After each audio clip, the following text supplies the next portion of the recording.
Hello, I'm Noah Elkreef, and today I'd like to share with you why love isn't enough to stay in a relationship. Or put differently, why no matter how much your partner loves you, and no matter how much you love them, that's not enough of a reason to stay in a relationship.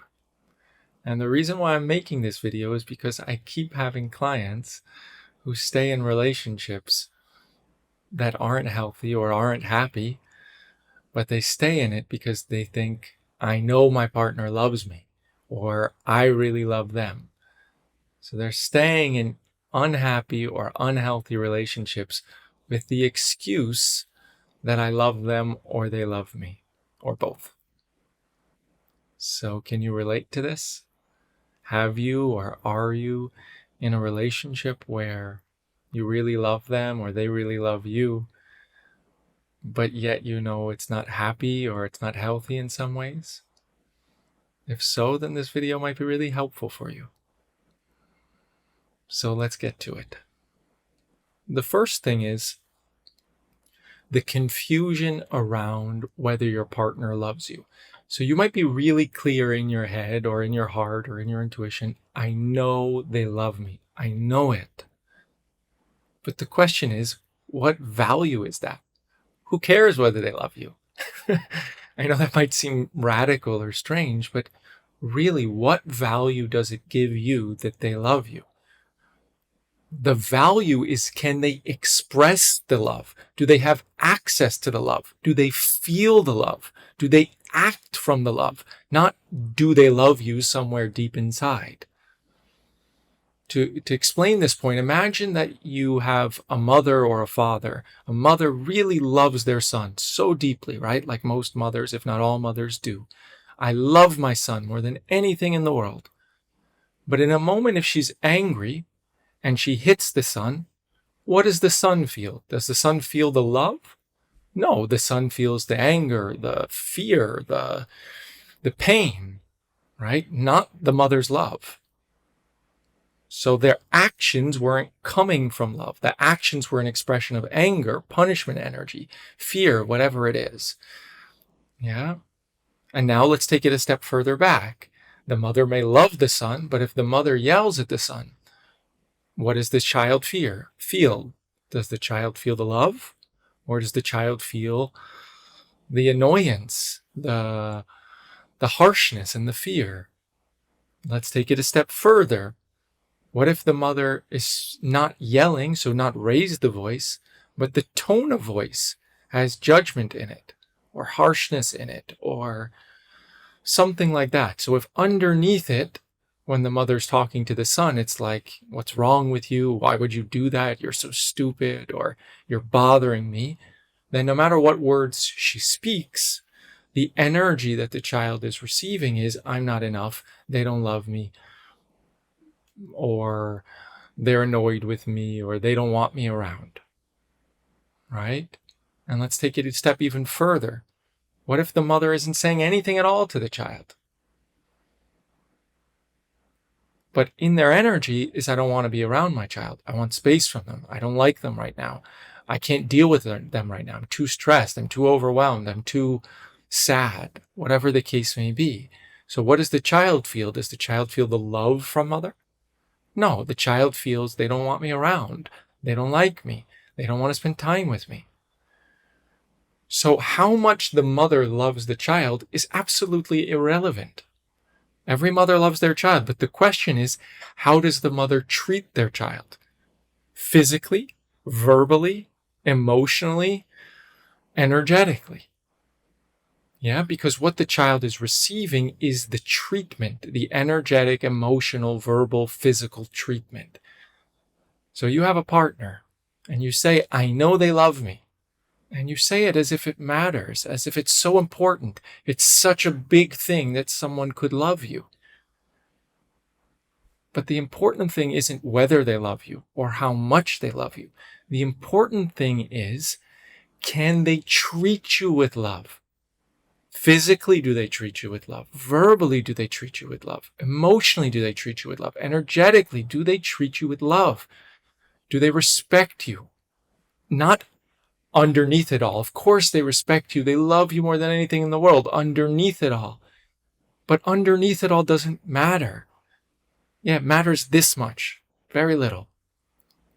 What matters is, are they able to access the love? So they say, I love you. Or they feel, underneath it all, they feel I love you. But can they actually access the feeling of it? So not just I love you, but can they feel it? That I love you, that I care about you, and that it's actually activated, experienced. The love is felt, embodied, and then expressed. Expressed in how they treat you, how they talk to you, how they handle you, how they handle your emotions, how they handle your stories, how they handle what you did today, how they meet you in a day-to-day, hour-to-hour, minute-to-minute way. So to not use, but they love me, as an excuse to validate or justify treatment that is less than loving, healthy, kind, and respectful. Is that clear? Does that make sense? So what you receive isn't their love, even if they love you. What you receive is where they're operating from. So if they're operating from shame, overwhelm, stress, suppression, numbness, what you receive in connection is that, not the love, even if they love you. So the next thing we want to look at is you love them. So maybe you're in a relationship and you love them so much. You love them so deeply. And it's a beautiful feeling to love someone, right? It could create a feeling of closeness, a feeling of care, a feeling of warmth, a feeling of belonging. It could create feelings of joy or happiness or aliveness. So it's beautiful to love a person, especially if it's a soul love, and then it can feel really deep. It can feel like you've known them forever. It can feel like a deep sense of safety that you've never had with anyone else. It can feel like whatever you express is welcomed and won't get you abandoned or rejected. And these are beautiful feelings to really love someone, or that you love them so much that whatever they say, you're still going to love them. Whatever they do, you would still love them. And that's beautiful. Love is unconditional. No matter what they say or do, you'll still love them. But love and a relationship are two very, very different things. Just because you love them so deeply and so fully and so unconditionally doesn't mean you need to be in a romantic relationship with them.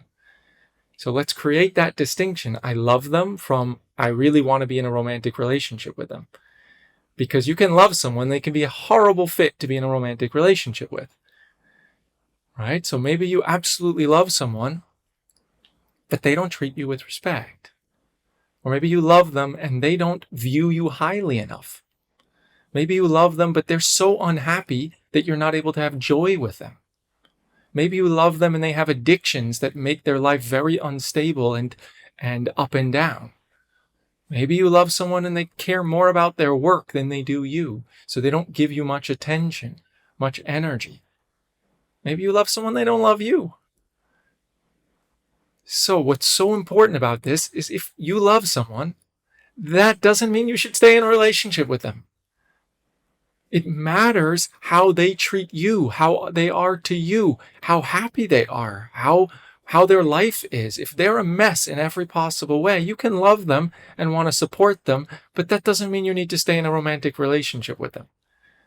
Right? If they're completely depressed and stressed all the time or whatever the case may be, yeah, they have a history of trauma and it's a lot of pain for them.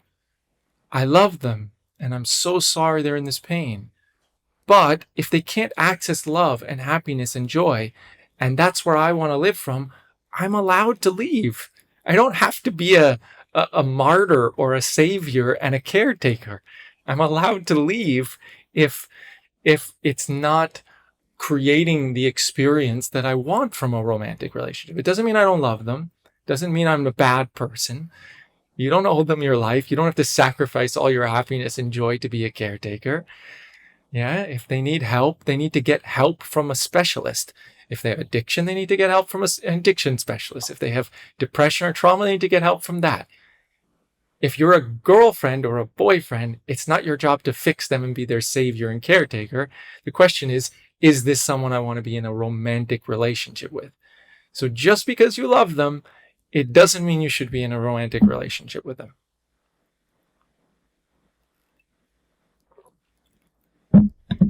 Which takes us to the next point. That oftentimes what I see with people is they're so scared to leave when there's love one side or the other or both.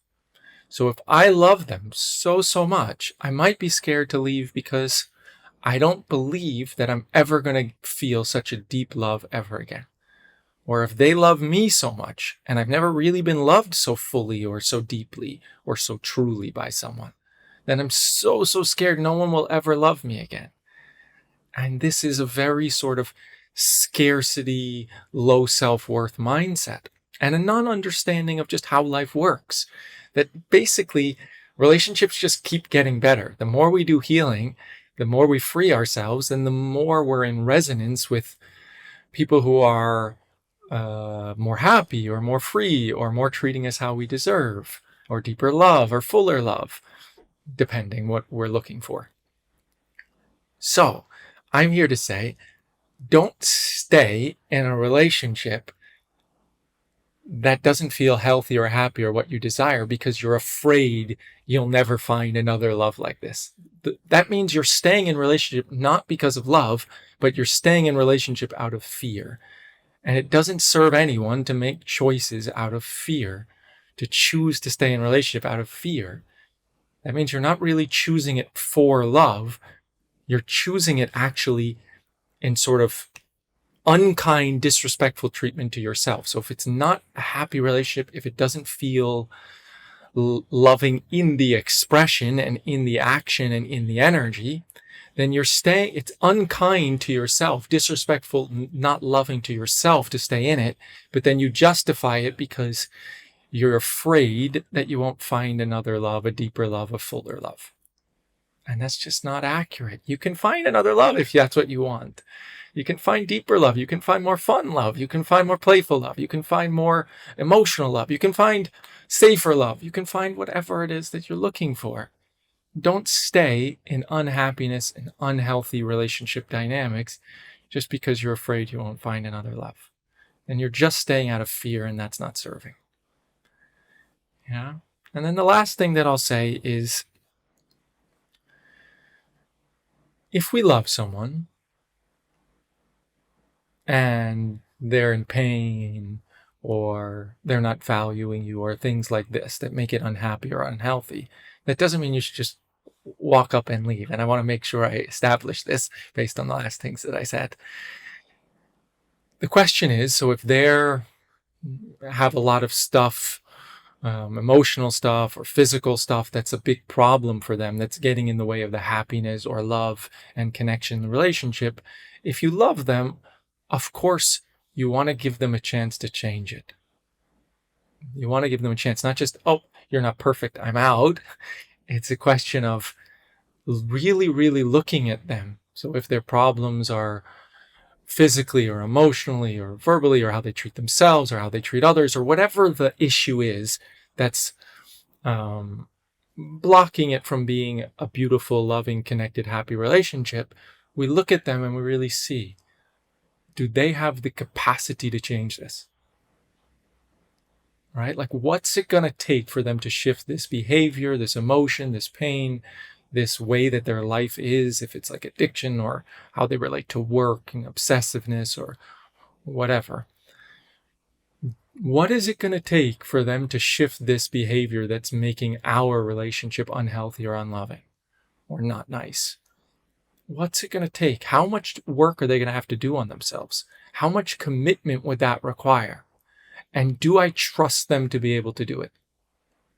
Do I really trust them? And this is the hardest part, to be really honest with ourselves about what type of work it's going to take for them to shift their way of being in the world, how they act, how they speak, how they treat you, how they treat themselves, how they operate in the world. Like, really being honest with ourselves of what type of mental, emotional, energetic work are they going to need to do do I trust them that they have the commitment and capacity to do it? Not that I push them to do it, because that's never a good idea, but that they have the impetus, the drive within themselves that I want to change this behavior. I want to change this emotional experience that I have, and I'm going to seek out the help to change it. Because if it's like that, then we can be patient. I love them and I want to give them that chance to shift their behavior, their emotional experience, whatever it is. I want to give them a chance. I love them. I want to be patient. I want to grow together. But we have to be super honest with ourselves about when they don't have enough interest. Though maybe they're not even aware enough of their behavior, their emotions, and the way they're living. Maybe they are aware of it, but they're not committed to do something about it. Maybe they are committed to do something about it, but they don't actually put forth the energy. Or maybe they do put forth the energy, but I recognize that this is something that might take years to resolve, if at all, because it's so deep and it's so widespread from their childhood. And I don't want to sign up for that journey to spend the next few years while they might be able to resolve it. Because in the meantime, I'm being disrespected and I'm not getting what I want from a relationship experience. And that might sound selfish, and if it does, that's good. It's supposed to be selfish. You're supposed to put yourself first and your happiness first, because otherwise you're not being respectful to yourself. To say I'll stay with them while they maybe change in a few years is saying I don't care about my emotions. I'm going to put all my emotions aside, all my desire to feel good aside, to sacrifice for them so they don't have to go through it alone. This is self-hate. This is self-punishment, and this is not what makes for happiness, self-love, joy, or healthy relationships, because you're just putting yourself aside. Yeah.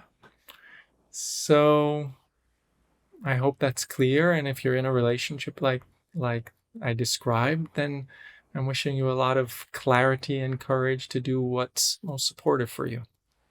And if you know somebody else who's in this type of relationship, share this with others. And share with me in the comments how this felt for you, or if you have any resistance. I know this subject can bring up resistance. You might be mad at me or defensive, which is totally welcome. Or if you have any other questions or comments, please share.